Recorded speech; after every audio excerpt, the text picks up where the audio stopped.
I got 12 final thoughts ahead of Michigan State's opening March Madness game against USC, and then 5 best bets for Friday's slate. How easier can it possibly get? Let's go. Are Locked On Spartans, your daily podcast on the Michigan State Spartans, part of the Locked On Podcast Network, your team every day.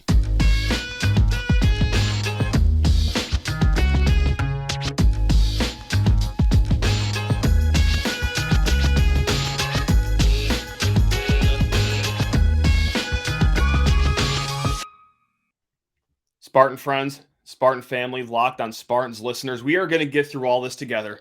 And no, I'm not just talking about this episode. I really hope we can get through this all together, but I'm talking this game that's coming up because we are well within 24 hours. And if you're like me, that chest feels a little tighter. The breaths are getting shorter and your limbs are starting to shake a little bit. And is anyone else dizzy right now? Oh my God.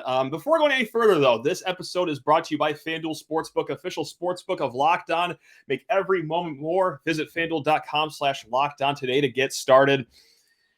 It's here. March Madness is here. There are games going on as I am recording. I'm praying that Virginia holds on to one of our 5 best bets from yesterday. We got 5 more coming for you at the end of this show as well. And I just want someone to hold me right now. Point blank period. I never do well, even though this is our 25th consecutive March Madness. That's right. Aren't we blessed as a fan base to say that? But it doesn't get any easier. The anxiety is mounting every single year. But if not for nothing, at least we get to rip the Band-Aid off immediately on Friday. We are the first ones to dance. Stage is ours. We get to go on the rest of our St. Patrick's Day. Win or lose. We're going to see if these are happy green beers or the saddest green beers you've ever had in your entire life. Coming up after this one, like any mentally healthy person, late last night, early this morning, I just scribbled down a bunch of random thoughts about this game, this team, USC, what this tournament means, even the Final Four logo. And we're going to go through all of them. That's right. I got about a baker's dozen in front of me. 12 to 13. There might be 14 written down. We'll see how many of these we get to. So let's just hop in my mind right here. And these are going to be some stats. These are going to be some keys to the game, just random tidbits. So number one is, hey, well, what do the experts and computers say about this game first and foremost? Well, let's reference barttorvik.com. If there was a time where we got charged a dime every time you reference this website, I would be in a shanty right now. I would have to have sold my house. But Bart Torvik has Michigan State winning this game at a comfortable margin of 69 to 68. That's right, a 1-point victory, a 55% chance of winning. Another analytics-based website, you may have heard of them, 538, gives MSU a 64% chance of beating USC. And also, well, let's go to Vegas for this one. FanDuel, America's #1 sportsbook, has Michigan State right now at -1.5 point favorites.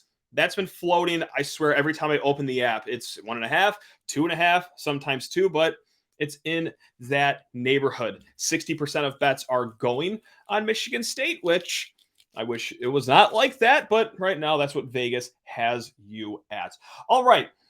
Another thought I've had on today's game, and this comes down to one player, and it is the first thought I had when I woke up this morning on Friday is that, or Thursday morning, I should say, is God, I really hope AJ Hoggard has an amazing first 10 minutes of this game.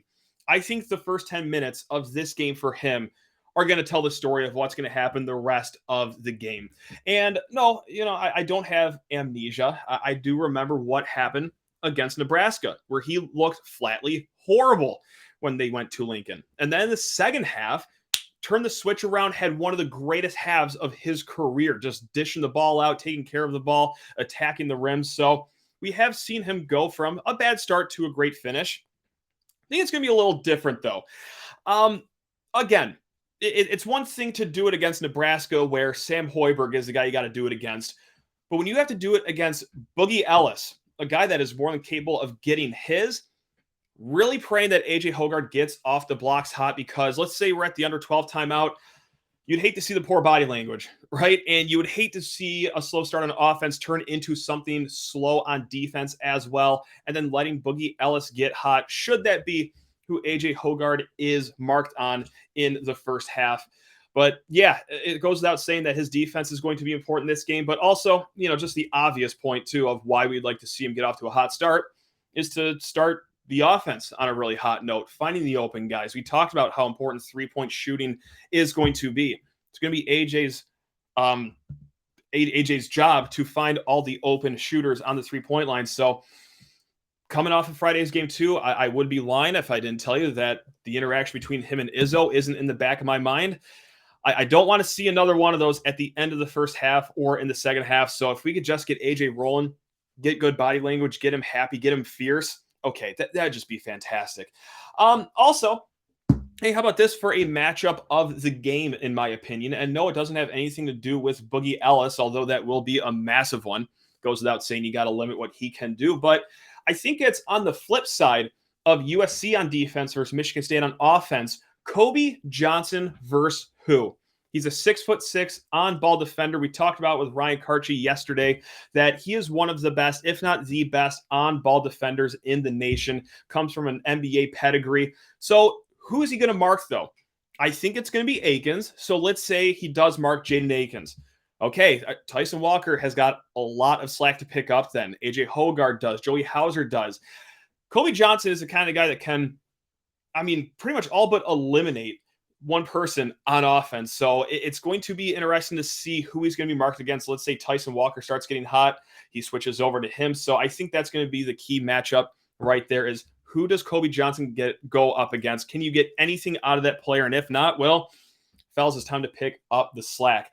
Also, hey, if you've listened to any shows this season, odds are you may have heard me bang my head against the desk talking about shooting lawn twos and how they are killing this team and how they have done no favors whatsoever to this squad.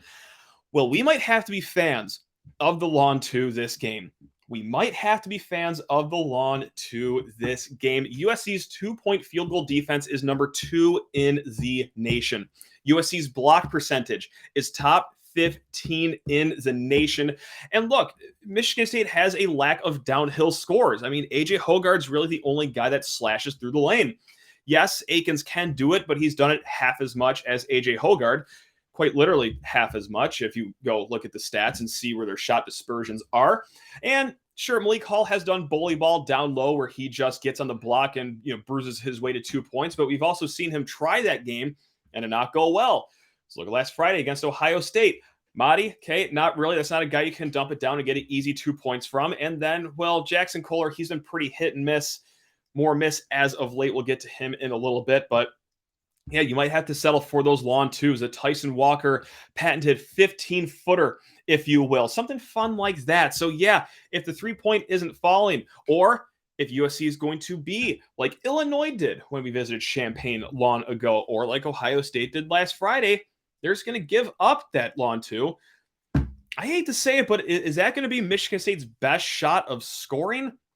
It might unfortunately be, so we might have to be fans of the lawn two, and I really don't want to be, but hey, you don't get to be choosers when it comes to March Madness. Also, this was from a commenter on YouTube from a show not too long ago, and this is something I want to hit on as well. He brings up a really good point, or she, sorry, I forgot to put their name down. They bring up a really good point. USC ranks 289th nationally in bench minutes. Another reason why I think they will try to slow this game down, getting USC in foul trouble is key for MSU. If MSU gets USC in foul trouble, it could be a long day for USC. 100% agree. One problem, that hasn't been Michigan State's game all season long, and it's kind of what drove me crazy after the Purdue game at home when we lost by 1 point and everyone's saying like, oh, just one foul for Zach Edey? How is that possible? Like, bad officiate. Like, no, that's how Michigan State plays. They don't have an offense that is geared after racking up fouls and free throw line attempts. There's only one guy on this team that has shot above 100 free throws, and it's AJ Hoggard. He shot 138 free throws, and quite frankly, no one else is really close to shooting more than 100 free throws. Michigan State's free throw rate is 336th in the nation. So I just don't think it's going to happen where we're getting USC in foul trouble. It's a great idea, but yeah, this is one of the weaknesses that might hurt Michigan State in March, where you go up against teams with limited benches. You're not going to have the chance to pile drive into that just because of the style of play and having one guy that really goes foul hunting, if you will, in AJ Hoggard. So I love the thought, but yeah, that's just one thing I'm already annoyed about is Michigan State's going to walk out of this game with 14 free throw attempts and USC is going to get 31. And it's just not officiating. It's just the way Michigan State plays. Also, really quick here before we cut into a break, what will be more important is another thought I had. Will it be Malik Hall's defense or will it be Joey Hauser's offense? Tom Izzo alluded to it at practice, at press conferences earlier this week, and it really doesn't come as any surprise, but he alluded to Malik Hall will be on Drew Peterson. Drew Peterson, the 6'8" shooter for USC, has been under 30% shooting in the last 3 games as he tries to regain form with a back injury. Now, with that said, Malik Hall, Tom Izzo also hinted at this too, is that he also has a back injury and has been dealing with that foot on and off all season as well. So Peterson, his game, pretty similar to Joey Hauser's. He can drive a little better, I think. He's a little more athletic than Joey Hauser, but does long twos, does 3-pointers, just pick and pop. So, yeah, it's a pretty good matchup for Malik Hall. I hope that Malik Hall and Joey Hauser have gone up against each other a lot in practice this week. That'd be very nice. Get Malik some more reps with that style of play. But, yeah, can you keep Drew Peterson to high single digits or low double digits? And it goes without saying why Joey Hauser's offense can be good. If he can get up to 15 points, 18 points, or dare I say, if he's feeling spicy and wants to do 27 points in the first round of an NCAA tournament again, don't threaten me with a good time. But, yeah, I'm interested to see after the dust settles of this game, if Michigan State wins, what was more important in the game? Was it Malik Hall limiting what Drew Peterson could do, or was it Joey Hauser being one of those guys that was blitzing USC from beyond the 3-point line? We're going to have to stay tuned. We are going to have to stay tuned. So we got more random thoughts, guys. I hope you're enjoying this. I hope this is making some sense here because I'm delirious right now. But you know what's been fun so far this March? Not the anxiety attacks. No, that hasn't been fun whatsoever. But FanDuel has made life fun. We're talking America's #1 sportsbook gang. Just like we talked about at the top of this show, Michigan State, your basketball Spartans -1.5 point favorites. They also got all sorts of player props like over/under for points, rebounds, assists, 3-pointers made. We're going to get to a little stat here or a little prop here in the third segment about a USC player. So stay tuned for that. And if you are a new customer of FanDuel, it only gets sweeter for you because you get the no sweat first bet up to $1,000. That's right. That is in bonus bets. If your first bet does not win, just download the FanDuel Sportsbook app. It's safe, secure, super easy to use, and you get paid quickly with Mr. FanDuel. He is not letting you wait days at a time before money hits your account. You are getting paid rapidly. So what are you waiting for? Don't miss a chance to get in on your no sweat first bet up to $1,000 in bonus bets when you go to FanDuel.com/lockedon. That is FanDuel.com/lockedon to learn more. Make every moment more with FanDuel, an official sports betting partner of the NBA. Okay, let's continue our March Madness talk. The minutes are counting down to tip-off, and I cannot wait for it to start. I also can't wait for it to be over because I hate feeling like this, and I also hope that we get to do this on Sunday too, quite frankly. If you were hoping that I would count all my thoughts, like, okay, you said you had 12 or 13 of these, where are we at right now? You're out of your mind if you think I have the mental capacity to count right now. Let's just get back into it. I think that this can be a prime game where Mady will be a guy that we look back on and say, like, wow, MSU does not win that game without Mady Sissoko, which is something that we don't say a lot this season. It has been far and few between for him, but hey, this is a good opportunity. Or will it be? Again, it's far from a guarantee. Let's think about the games where he had 4 offensive rebounds against Kentucky in the Champions Classic, or that home game against Iowa when he had 4 offensive rebounds as well. You may have already seen this stat thrown at you many times, but USC, outside of the top 300 in defensive rebounding percentage, they are one of the worst teams in the country at grabbing the ball when they are in defense. So, Mady, if you want to get 2, 3, 4, 8 offensive rebounds, kick it out to the guys, please. That'd be very nice. Thank you very much. And also, It might be a good matchup too for Mady because Josh Morgan, 6'10" big man for USC, he's solid, no question about that. And all you have to do is be solid to have an advantage against MSU's front court. But if he's out, well, it gets kind of thin behind Josh Morgan.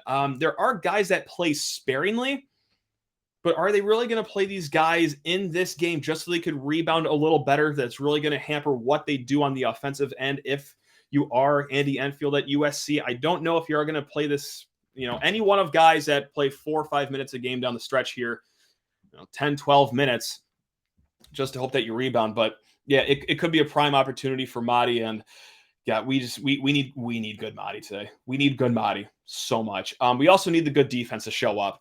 And this is a stat we barked out earlier this week. It's not a fun one, but it's not devastating. And I'll explain what I mean by that. And which defense shows up is just another thought that we have, because right now Michigan State is in the top 40 for defensive efficiency. And that's what I mean by, the sky isn't falling completely. Like, they are still one of the better defenses in the country.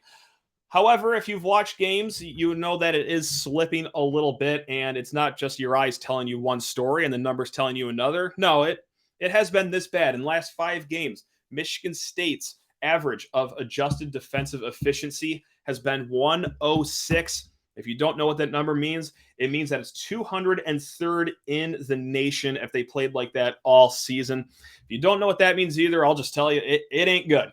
It ain't good, and it is not going to win you games in March. But Izzo's talked about this too, that we have seen really good defense earlier this season. I still think the personnel MSU has around the perimeter is still one of the stronger units that you can find, not just in the conference, because we ain't playing conference ball anymore, but perhaps in the country. So with a strong guard play that you get out of Boogie Ellis at USC, you're going to have to see that top 40 defense show up and not the defense that has been playing like a defense ranked outside of the top 200. So please just batten down the hatches. Someone asked me, hey, what surprise guys can we see in March Madness, maybe making a name for themselves? I don't think that there's many candidates for this because, the lineups are getting tapered a little bit, although we did see Trey Holloman get extended run against Ohio State when, Hoggard was kind of in the doghouse. But I guess the best candidate, Jackson Kohler, perhaps. And this is because USC doesn't really have this crazy good front court. We've seen Jackson Kohler have good games. So it has been a while since he's put up a solid slash line in the box score. He's only played 13 combined minutes in the last 2 games and hasn't scored more than 4 points in the last 6 games. But hey, if Izzo notices that, okay, well, Josh Morgan's out for them, maybe this is time to get our front court cooking with some nice footwork down low that Jackson Kohler presents. Hey, maybe Friday is a game where Kohler gets 6, 8 points, 5 rebounds. I mean, that would be very, very nice. That would go above any expectations that a lot of us have going into the game. So Trey Holloman, I just don't think his offensive game is polished enough for him to make a large difference this March. His defense is fine. Pierre Brooks, just no. Carson Cooper has really seen his minutes go down to 0 ever since he's had his injury. So it leaves you with just Jackson Kohler being the guy that you can maybe call a surprise performer showing up. Also, can the home-ish crowd help MSU? And I use that, obviously, pretty liberally here, a home crowd. It is still a 4-hour drive from where MSU is to get down to Columbus and the fans to get down there. But there is expected to be a strong Spartan contingent here. And I was listening to another podcast not too long ago. It's called Cash the Ticket. It's with the local personality, Mike Valenti. You guys might know him, Jim Costa. They do a pretty great job. And they noticed that last year, or I think it's the last 5 years, in the early games on Thursday and Friday, the 8 early games over both those days, the first half unders hit 70% of the time. And you could hypothesize that's because, well, gyms are empty. The teams that have the closest teams there, their fans aren't in the gym yet. Maybe they have a later game. Maybe they just don't care. It's a stale atmosphere. If the Spartan fans can fill Columbus with as much energy as possible, maybe that helps MSU get off the gate early. And no, I don't think this is like rah-rah intangibles here. I think there really is substance to that Michigan State fans can help this team get off the blocks hot and early. So there's math behind it. There's gambling math behind it, which is my favorite kind of math. So maybe MSU, with their fans, can get off to a hot start. Also, what does this mean for Izzo? What does this whole March Madness run mean for Izzo? Quite frankly, I don't think much. I don't think that this is going to have a factor if he retires, next year or 5 years from now. But let's talk about more important people than Tom Izzo. Let's talk about us, the fans. What will this March Madness run do to us fans and just the discourse around Michigan State basketball? The wave of discontent has grown bigger with every single season. It has been early exits in the last 2 March Madnesses. If you get 86th out of the tournament in the first weekend for a third time, that is going to be mounting chatter amongst the fan base that leaks into, anyone around the program, especially if you're on social media. So it could get pretty volatile here. And look, last Friday against Ohio State did no favors to quite the grumblings of upset Spartan fans. I mean, we are used to a style of basketball here in March around these parts. And what we saw on Friday, just terrible body language, no urgency out of the gate, just getting out-toughed by a team that played for 3 straight days before you. That was a far cry from what we are used to. If that happens again on Friday, it's not only going to be annoying, but there's also going to be a lot of credence to it, I think. We'll see what happens. There is losing a game. You tip your cap to the other team, and then there's losing a game the way MSU did last Friday, where a lot of things were in your control, and it went completely haywire out of the gate. So let's stay tuned. And with that said, also, what does this game mean for the team moving forward as well? And what I mean by this is, hey, remember last year, things were not going well for Joey Hauser all season. He starts to have an uptick in performance at the end of the year, including that 27-point performance that pretty much all but won Michigan State the game against Davidson. The way it's been told to me by a lot of people in the know is that Hauser was most likely not coming back last season, but as he crept his progression upwards and then hammered it home with a 27-point performance, he saw something in himself that swayed him back to Michigan State. Okay, something on the inverse can happen as well. I mean, again, body language wasn't too great last Friday. If things go south this weekend, I mean, what happens? I mean, does it tip things negatively heading into this offseason? Like guys for Malik Hall that are on the fence of coming back, like guys like Tyson Walker or other guys as well. Again, I'm not trying to do like fear factor radio here, but I think that is something to consider. I think a good weekend here would bring a lot of stability to the program itself too, not just us loud and annoying and irrational fans. I think that, the guys that matter, the team has a lot going on this weekend as well. Last but not least here, why do I want to go to Final Four so bad? Why? It's because of the Houston Final Four logo. And I would love to wear a hoodie with that logo. That's right. Not another banner, not because it means you're one of the best 4 teams out there, but go look at that logo over down in Houston. That is fantastic work. And speaking of fantastic work, you know who does fantastic work in the protein bar game? Built Bar. That's right, gang. Built Bar. We are talking about Built Bar, the #1 protein bar in the land, and they are taking care of you this March Madness.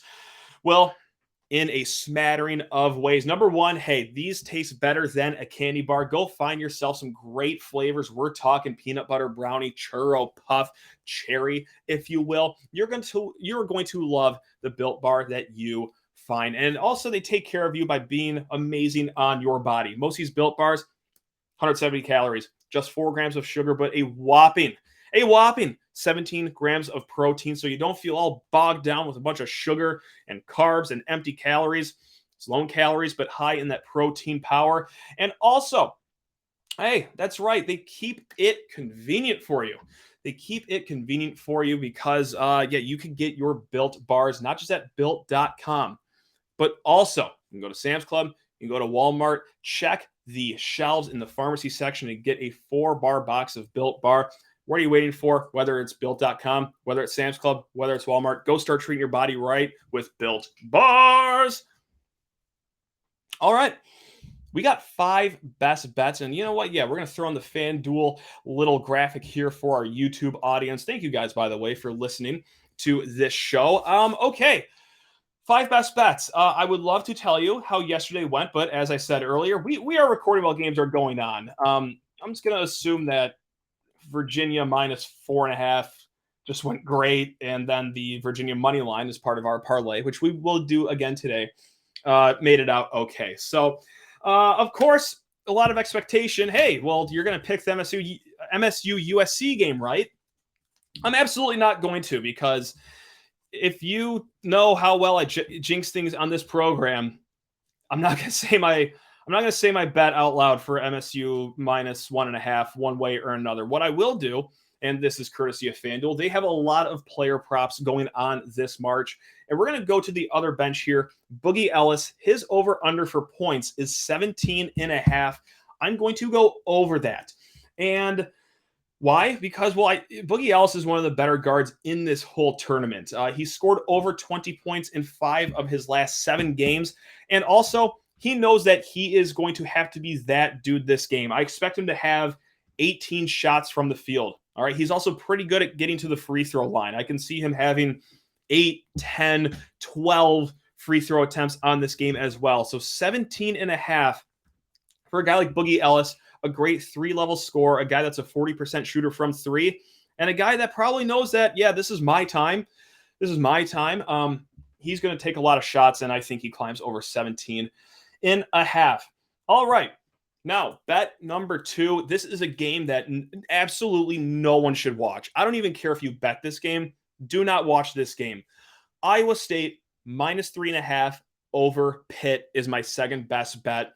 This is a bet it and forget it. Just hopefully you reap the winnings after this game, because this is going to be an ugly game, a low-scoring game. Both of these teams stumbled to the finish line as if they were trying to miss the tournament actively. Pitt almost accomplished that goal. Iowa State made a really good start to the year, so it didn't matter how bad they ended their season. Anyway, Iowa State loves to slow this game down. They have one of the slowest tempos in the country, and that is not by mistake. It is because their offense is really bad. However, they have a really strong defense on the other end as well. Now, Pitt's offense in the first 4 games against Mississippi State did not look great on Tuesday. And Mississippi State's got a pretty solid defense as well. They are top 10 in defensive efficiency. Pitt had to settle for a lot of circus shots, a lot of wacky-tacky ball, especially down the stretch there. But, hey, sometimes those 3-pointers that are 7 feet behind the arc, sometimes those 8-foot spinning fadeaways as a shot clock expires, they go in. That's not a sustainable way to win, though. So, yes, both offenses struggle. That is something that I expect in this game on Friday. So give me the team that actually has the good defense, the top 10 defense to go with it. And also, we are going with only 22% of the public bets taking the Cyclones. The public loves Pitt in this game. I don't. Now, who I do love in my third bet, and this is a team that I have going pretty far, actually, Elite 8 maybe, is Memphis minus 1.5 over FAU. That's right. I fell in love with the Tigers, not just in their conference title game, but long before that, I do love the way they play. And look, FAU, the Owls, they've been a very lovable team all season, but I think that adoration has been blurred by a very weak schedule. All right, they've played 3 quad 1 games this year. They are 2-1 in those games.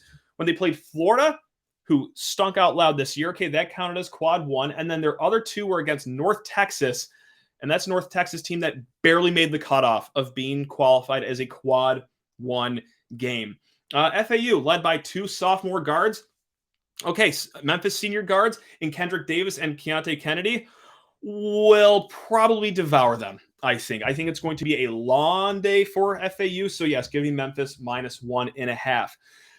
Bet number 4, Xavier, Kennesaw State over 153.5. This is the second highest total for Friday games. Only Gonzaga versus Grand Canyon at 156 is going to be a higher total. And no, I'm not just shouting this game out because my 2.5-year-old son has Kennesaw State in his national championship game.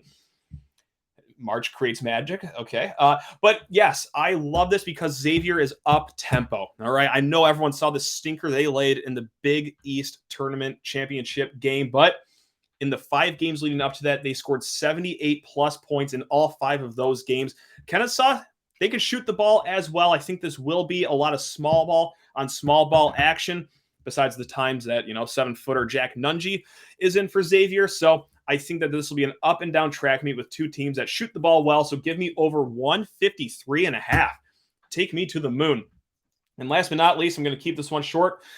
Over 19.5 points for Drew Timme. That's right. Hey, well, if their total is 156, that means a lot of points are going to be scored.